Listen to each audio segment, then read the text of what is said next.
He was rattling off quite a few lyrics pretty quick yeah. there. I would love to go out with John 5 and sit down for an hour and just put his phone down and hear that whole album. Can you imagine? It's sitting in his phone. Oh my God, I would buy that guy dinner and all the drinks he wanted to for that opportunity. That's right. But it sounds like he's really itching. It sounds like he's really itching to get that out, because I was like floored that he would even do that. I know. It's less than a minute clip, but still, I was like, wow. So he's itching, and man, I'm more curious than ever to hear that album. I know, and I think it would be the right vibe, too, to go with the kind of an acoustic thing. I think that would be great. Now, Dave is making a lot of noise on The Roth Show, and I do think it's called The Roth Show now. Sometimes he says Roth Report, but it's mainly The Roth Show. So he is nonstop dropping podcasts. Holy cow. And let me tell you something. He's video casting too. So he's performing for the camera as well as the audio. And Dave is very Dave. Oh, this is real prime Dave too. You could tell Dave don't have a lot going on right now. So he is podcasting left and right. I'm going to bring up just two things that I'd like to note that I heard on the podcast. And I know Dave doesn't listen because he can't handle it. It's just too much. No. So I'm glad you're bringing it up. Yeah. Well, actually, it's Van Halen related. He comes on the podcast. Dave is just out of his gourd. He's brilliant, but he's also out of his gourd, as most geniuses are. So he comes on the screen wearing a bunny suit. When I mean a bunny suit, like a full ears, fluffy body bunny suit, and he's wearing sunglasses. And you're just like, oh my God. You almost want to send a medic to the house. But he makes a point. So listen, so you see him, and he's wearing this bunny suit, and he says that he does this when he wants to get attention. I was like, he wants to get attention. This guy always wants attention. So listen to this. So he brings it down to Van Halen, right? So he tells the story. He says he was doing a recording session at Henson Studios. He doesn't mention Van Halen. Recording at Henson, and he said that he called up the producer. He says the producer decided he was an Eddie man, not a Dave man. That happens a lot of times. I get a lot of haters, sort of like the most famous personalities. 50% watch because they hate us. He said it's kind of like being the bad guy in wrestling. He said it's Super Bowl Sunday, and he wants to go to the studio. But the producer, who is John Shanks, he doesn't mention him, but it's obviously John Shanks because he's talking about working on a project with Eddie at Henson Studio. Like, what are you talking about? So it's obviously John Shanks. Says the producer didn't want to come down to the studio. So Dave said, listen, the last time I looked, people sing along with the words, not the music. So he says, I need to come down and write lyrics. He says he's been frozen out. And it was interesting the way he said it, meaning like he's been kept out of the studio and he really needs to get in there and do some work. And he seemed real earnest about it. The producer says, I can't possibly come down. And Dave calls it, he gives me the back of the hand. He said, all right, I'll tell you what. He says, send the engineer down. I'll throw him $150 and maybe we can get something going. And he says, no, the guy doesn't need $150. And he goes, and he gives me the back of the hand. So he says, all right, now you're going to get the bunny suit. So what he does is he threatens to take his pickup truck with his dog Russ, who is also dressed in a custom-made bunny suit. He's going to sit in the back of the truck watching television with a cooler, white trash style, on the corner of La Brea and Sunset and back up a traffic jam in both directions until they open the gate of the studio. I would have been like, go ahead. So he says, so I get in my bunny suit and I travel down to the studio. And he says, and I get there and the gates are open. Fear the bunny. Oh my God. So that was crazy. So that was a great story. But he also said, and this was, this really was hard to hear. It broke my heart. Dave's dog died. his dog Russ, and it was so sad because Dave's a single guy. He doesn't have kids or a wife, and he loves Russ. He takes Russ with him everywhere. Russ went on all the Van Halen tours in the past few years. He's a cattle dog, and I remember he actually made an appearance in a Van Halen show. I guess during Dave's little solo when he does Ice Cream Man, they had a video of him with Russ on the screen.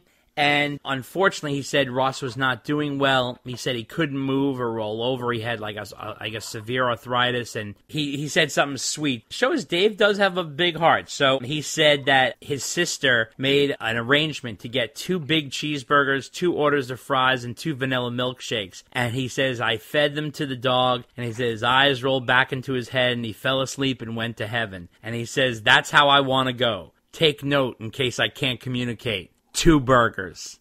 Don't eat one. So I have to say, Dave is definitely a sweetheart in that regard. You can't fault the guy. You know, he's a little rough around the edges, and he's definitely a little quirky, but he does have a good heart. I know that you're not interested in his ramblings, but he's very entertaining. What did you make of those stories, Dave? I gotta tell you, it was just exhausting hearing you describe them. I mean, if this is how he negotiates studio time... Can only imagine what it's like to work this guy. And it just makes the fact that the album, A Different Kind of Truth, the fact it came out even more miraculous in light of his tactics for getting time. Yeah. Assuming the story's even correct. You never know what you're getting with Diamond Dave. Yeah, so it's true. I'm glad you enjoyed the podcast. I'll just leave it at that. Well, we are on to Mr. Hagar, who is doing an onslaught of press. My God, Sammy's everywhere. He was on the Forward podcast with Lance Armstrong. And one thing he revealed on there, and I guess I sort of knew this in the back of my head, but it just blew me over, Dave. He mentioned he calls himself the luckiest sucker in the world. It just goes to show me how some people just have amazing business sense, and that's Sam. He's a very smart guy. Dave, the guy didn't even graduate high school. I mean, it's really amazing. I know, right? That is amazing. And think about all the business. I mean, if he was just a rocker and he knew how to play guitar, that's amazing in and of itself. But to have that kind of musical talent and business talent, I mean, his business talent is pretty intense. He calls himself the luckiest sucker in the world. He says, I came from a poor background, so I'm very grateful. Everything I ever got, I worked for and deserved, he says, because he felt like, he came from nothing, He was very open about it. He talked about the Van Halen brothers, and he said, the Van Halen brothers are just miserable with their fame. He says, the more I'm around miserable people, the happier I get. And he thinks that's sort of the rub with the Van Halen brothers. Sammy's just sort of upbeat all the time, and he always starting a business and doing a project, like how Sam is, he just can't keep his head. And he called Jimmy Buffett his hero. And he said he's been chasing him around to get him to do his TV show. And he went to see him in concert. He says the way the Jimmy Buffett thing came about was his wife, who he was dating, Kari at the time, says, you kind of remind me of Jimmy Buffett. And he was kind of blown away because Sammy only kind of knew Margaritaville and he wasn't really up on like what the whole Buffett lifestyle is. And for those who don't know Jimmy Buffett, it's a whole thing. It's unbelievable. And I've done stories on Buffett fans and parrot heads, and it's fun. It's a whole big thing. So he went to go see Jimmy Buffett in concert, and he said he's really started to sink in that he wanted to take his lifestyle and mix it with his music and build his brand out of love, and he really enjoyed that. That's how he is where he is today with Cabo Wabo and all that kind.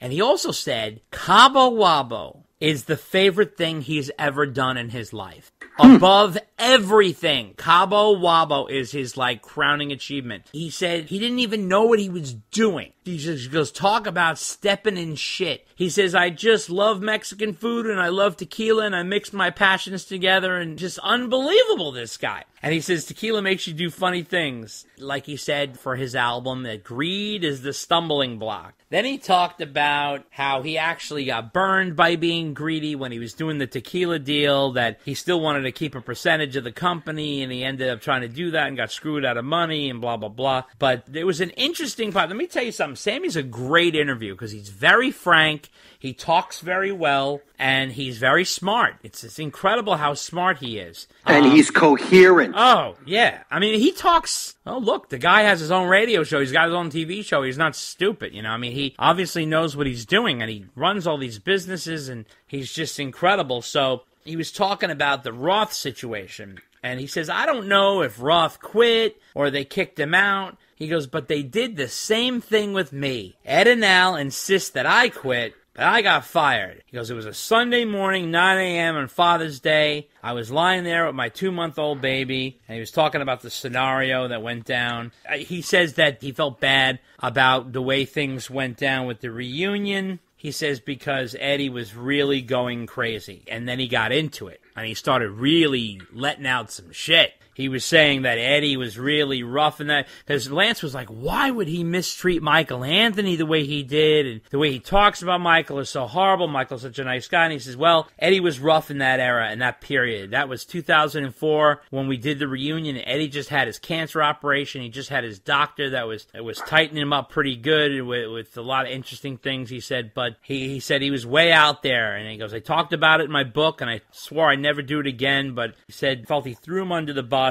And he says he'll probably never speak to me again because of it, but I would love to be friends with him, and that's all I care about in my life is not taking any enemies to the grave, and that means a lot to me. But he also said he was drinking a case of Smoking Loon red wine a day out of the bottle, and that his teeth were rotting out of his mouth. Right, right. I mean, I remember pictures at the time where he looked like that. Yeah, sure. And let me tell you something. Kudos to Janie and to Wolfie for cleaning this guy up. It's incredible. And he says due to the radiations and everything really made him a mess. But he said in addition to this, during that tour, he was turning over tables in rooms. He was kicking windshields out of the car. And they had a rented G5, which I believe is a private plane. And he said he was banging on the window with a bottle, blasting red wine all over the place and making a mess. And he says because people were so angry and down on him because he was playing like shit on that tour. And he goes, it was just horrible.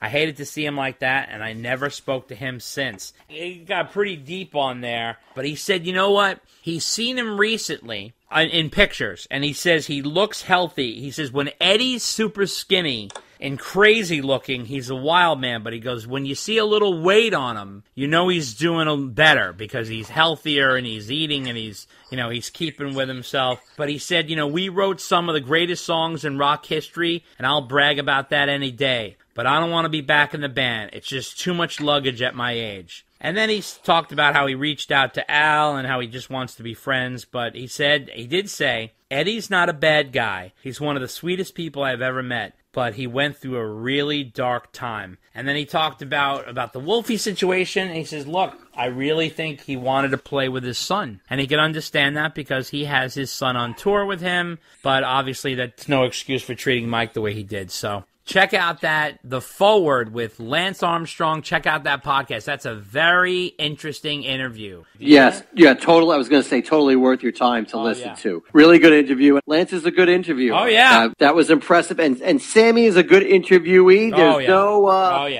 There's no bozy bop. Right. It's like I said, it's very coherent. He talks about what you want to hear. Mm-hmm. Sam, sometimes he gets some crap because it's like, all he talks about is Van Halen. Well, to be honest, he gets asked about Van Halen, and that's what people want to hear. So, of course, that's what he's going to talk about. That shouldn't be a surprise to anybody. Right. But it really was a good hour and a half worth your time to listen to him talk to Lance. Right, absolutely. Lance is very relaxed on the mic and very clear and forward. He knows what he's doing. He really does, Lance. So he does a really good job. And then, of course, he went to go visit his old friend Eddie Trunk at the LA Invasion, which is Eddie's monthly or bi-weekly thing where Eddie goes to LA and he has a special session with a band. And this one was at the Rainbow Bar and Grill on the Sunset Strip, which, by the way, is down the road from Eddie's house.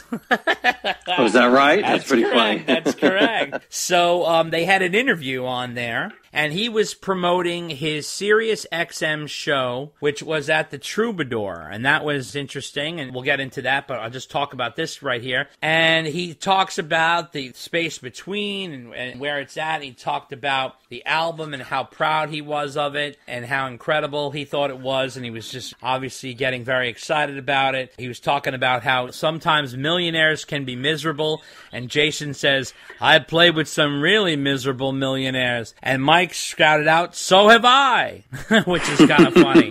Which is kind of funny considering, Mike is, I think he knows what he's talking about. So Right. Yeah, right there. So anyway, Sam says he likes to drink and he owns an alcohol company, but he doesn't like to get drunk. Like, he'll have 3 or 4 drinks over the course of a night, but he doesn't like to get drunk. He's not